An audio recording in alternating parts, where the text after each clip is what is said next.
प्रिय विद्यार्थियों, आज हम सभी सुभाषित रत्नानि पढ़ेंगे। संदर्भ प्रस्तुत श्लोक हमारी पाठ्य पुस्तक संस्कृत दिग्दर्शिका के सुभाषित रत्नानि नामक शीर्षक से लिया गया है। पहला श्लोक देखिए। भाषा सुमुख्या मधुरा दिव्या गीवार्ण भारती तस्या ही मधुरम काव्यम तस्मादपि सुभाषितम। इसमें संस्कृत भाषा की श्रेष्ठता का वर्णन किया गया है। भाषा सुभाषाओं में मुख्या मुख्य है, मधुरा मधुर है, दिव्या श्रेष्ठ है, गीवार्ण भारती देववाणी संस्कृत। तस्या ही मधुरम काव्यम, उसका काव्य मधुर है। तस्मादपि सुभाषितम, अब उससे उसका सुभाषित सुंदर कहावतें अच्छी हैं। पूरे श्लोक का अर्थ, भाषाओं में संस्कृत देववाणी संस्कृत मुख्य है, मधुर है, श्रेष्ठ है और उससे उसका काव्य मधुर है और उस काव्य से भी उसकी सुंदर कहावतें सुभाषित सुंदर हैं। दूसरा श्लोक। सुखार्थिनः कुतो विद्या कुतो विद्यार्थिनः सुखम। सुखार्थी वा तजेत विद्या विद्यार्थी वा तजेत सुखम। यहाँ विद्यार्थी को सुख नहीं प्राप्त होता, यानी विद्या ग्रहण करने वाले को सुख की अभिलाषा नहीं करनी चाहिए। सुखार्थिनः कुतो विद्या, सुख चाहने वाले को विद्या कहाँ।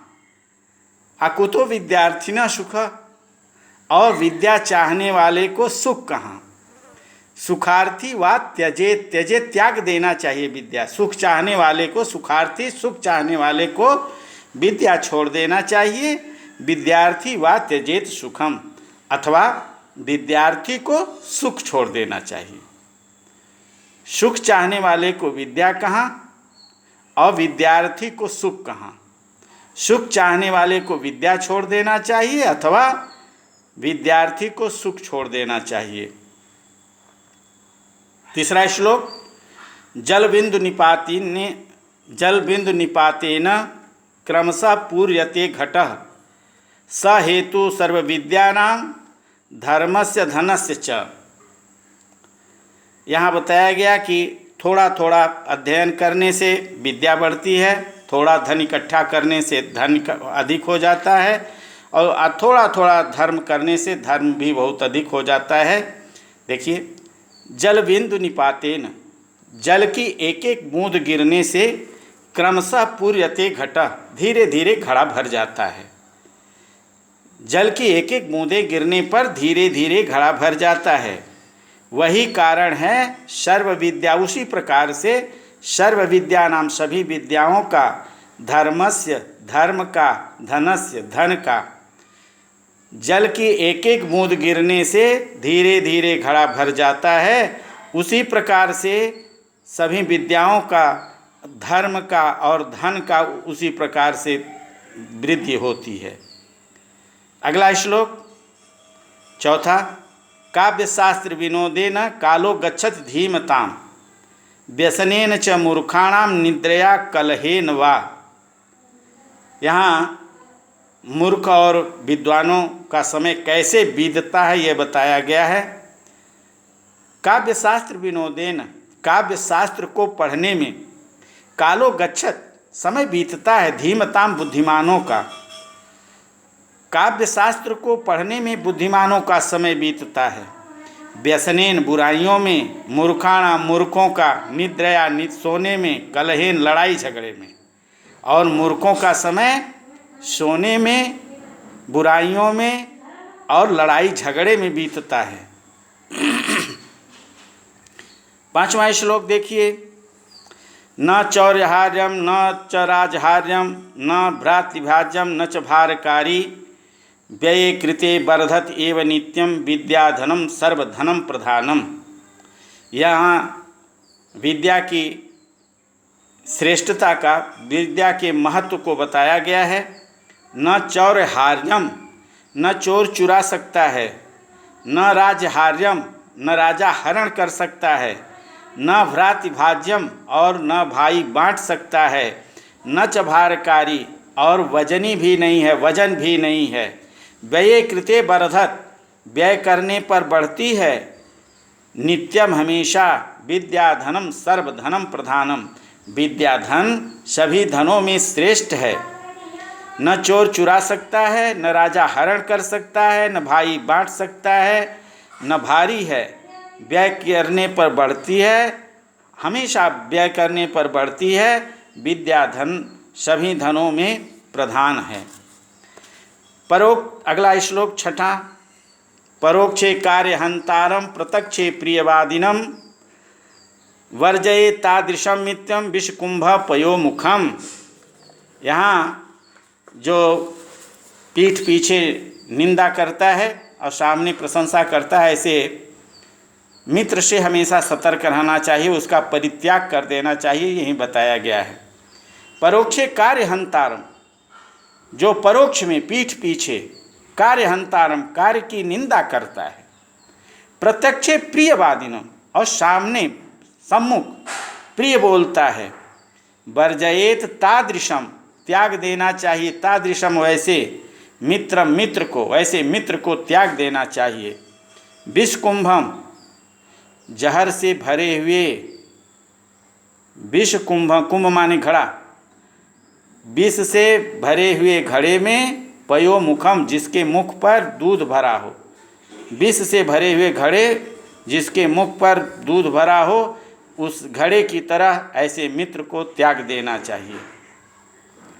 जो पीठ पीछे निंदा करता है, सम्मुख प्रशंसा करता है, ऐसे मित्र को वैसे ही त्याग देना चाहिए जैसे विष से भरे हुए घड़े को जिसके मुख पर दूध भरा हो। अगला श्लोक। उदेत सविता ताम्रत्राम एवास्त अस्तमेति च संपत्तौ च विपत्तौ च महताम एक रूपताम। यहाँ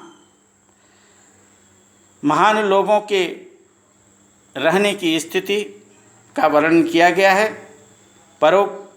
उदेत सविता, उदित होने के समय, उगने के समय सविता सूर्य ताम्र लाल रहता है। ताम्र एवास्त अस्तमेति च, ताम्र लाल एव ही अस्तमेत अस्त होने के समय, सूर्य उदय होने के समय भी लाल होता है, अस्त होने के समय भी लाल होता है। संपत्तौ च विपत्तौ च, संपत्ति और विपत्ति में महताम एक रूपताम, महान लोग एक समान रहते हैं। सूर्य उदय होने के समय भी लाल रहता है और अस्त होने के समय भी लाल रहता है। संपत्ति और विपत्ति में महान लोग एक समान रहते हैं। अगला श्लोक। विद्या विवादाय धनम मदाय शक्ति परेशां परपीडनाय खलस्य साधो विपरीतमेतत् ज्ञानाय दानाय च रक्षणाय। यहाँ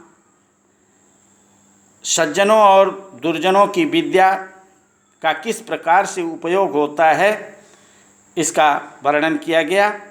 विद्या विवादाय, विद्या विवाद के लिए। धनम मदाय, मदाय घमंड के लिए। धनम धन, धन घमंड के लिए। शक्ति, शक्ति परेशान दूसरों को, परिपीडनाय कष्ट, पीड़ा देने के लिए, कष्ट देने के लिए। खलस्य दुष्टों की विद्या विवाद के लिए, धन घमंड के लिए, शक्ति दूसरों को पीड़ा पहुँचाने के लिए होती है। साधो विपरीत एतत्, साधो सज्जनों की, विपरीत एतत् इससे विपरीत। ज्ञानाय, ज्ञान के लिए यानी विद्या ज्ञान के लिए। दानाय, धन दान के लिए। रक्षणाय, शक्ति दूसरों की रक्षा के लिए। दुष्टों की विद्या विवाद के लिए, धन घमंड के लिए, शक्ति दूसरों को पीड़ा पहुंचाने के लिए होती है। इसके विपरीत सज्जनों की विद्या ज्ञान के लिए, धन दान के लिए और शक्ति दूसरों की रक्षा के लिए होती है। अगला श्लोक देखिए। सहसा विदधीत न क्रियाम अविवेकम आपदाम पदम वृणुते ही विमिष्यकारिण गुणलुब्धा स्वयमेव संपदः। यहाँ बिना विचारे जो करे सो पाछे पछताए, काम बिगाड़े आपने जग में होत हंसाए। यहाँ बताया गया है सहसा अचानक एकाएक, विदधित नहीं करना चाहिए, नहीं क्रियाम क्रिया को कार्य को एकाएक अचानक नहीं करना चाहिए।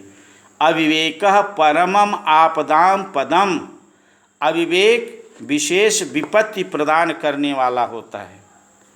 वृणुते ही विमिष्य कारिण, चून लेते हैं, विमस्य कारिण विचार करके कार्य करने वाले, गुण लुब्धा गुण पर लोभित होकर, स्वयमेव संपदा स्वयं संपत्तियाँ।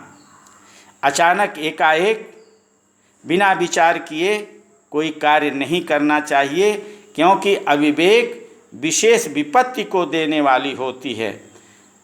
और विचार करके काम करने वाले लोगों के गुणों पर प्रसन्न हो करके स्वयं संपत्तियां उनका वरण कर लेती हैं। इस प्रकार से आप लोग इसको दोहराएंगे। जहाँ समझ में नहीं आया हो कमेंट मेरे चैनल के कमेंट बॉक्स में आप भेजें, उसका मैं समाधान प्रस्तुत करूंगा अथवा व्हाट्सएप पर। और इसके आगे का श्लोक अगले वीडियो में मैं प्रस्तुत करूंगा।